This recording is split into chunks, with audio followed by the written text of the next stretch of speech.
from the start, I always said, without doubt, panalo ang Grace po. Bakit? Just a simple explanation. Ang COMELEC po, walang jurisdiction na mag-disqualify ng presidential at senatorial candidate.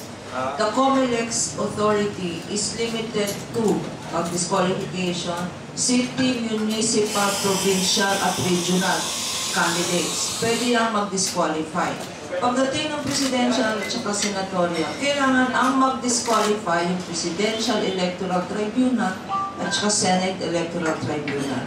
Ang pwede lang gawin ng COMELEC ay sabihin na merong misrepresentation ng Certificate of Candidacy. So it cannot disqualify the candidate, it can only cancel the Certificate of Candidacy. I am sure hindi patapos yan. But as a lawyer, confident ako na pag nanalo si Grace po at binoto siya ng napakarami kasama natin, kababayan natin ay sasabihin ng Supreme Court, kagaya ng sinabi ng Supreme Court in many cases na the people have spoken and decided. So I am sure, miski na lahat sila mag-file sa Presidential Electoral Tribunal ng disqualification case, I am certain as a lawyer that madi-dismiss lang.